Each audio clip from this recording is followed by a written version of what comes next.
My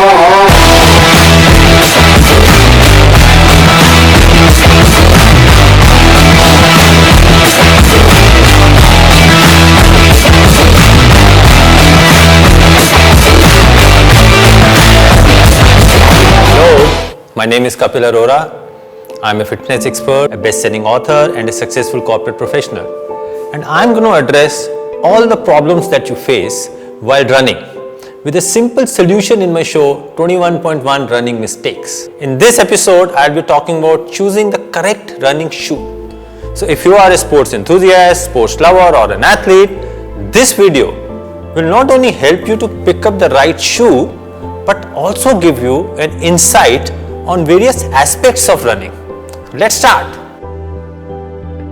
The right shoe. Wearing old running shoe or wearing the wrong type of running shoe can lead to running injuries.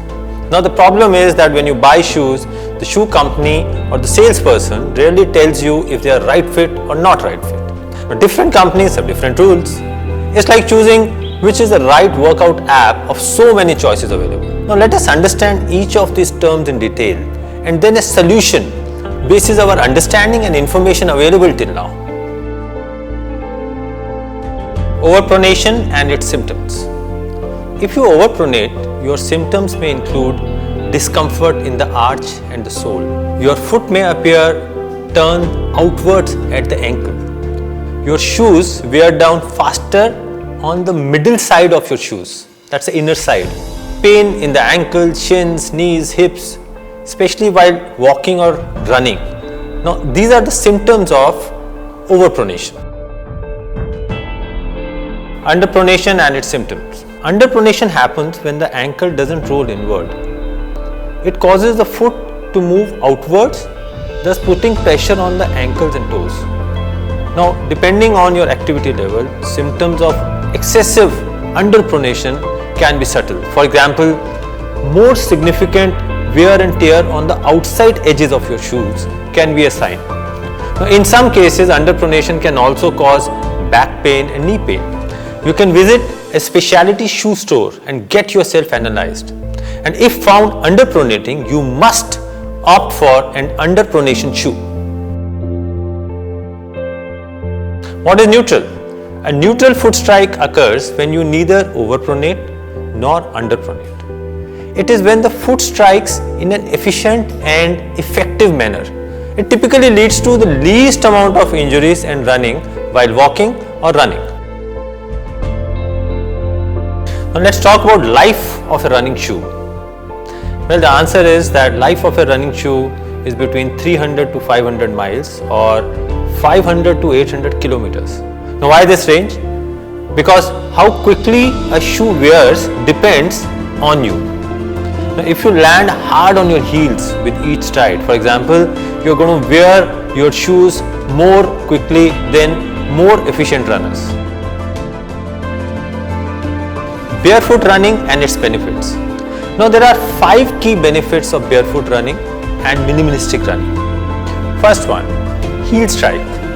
Now, if you observe a running shoe, you will realize that the heaviest and the thickest part of the shoe are the heels.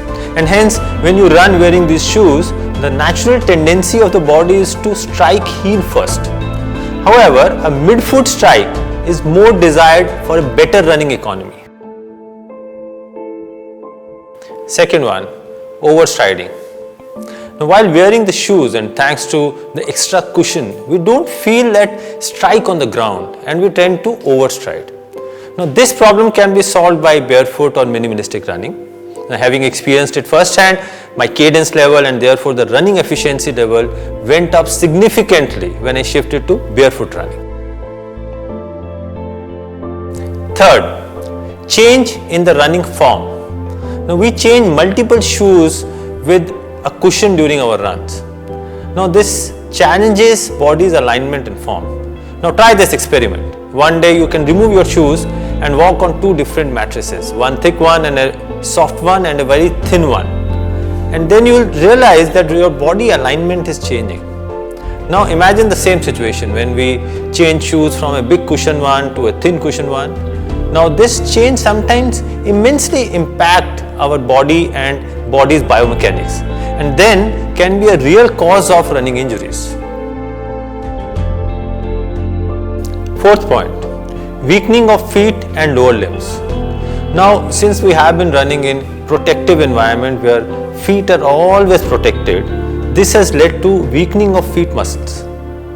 Here also the minimalistic shoes scores a point because minimalistic shoes encourages a better and natural running form and thus strengthen the key muscle groups by creating the right kind of body balance.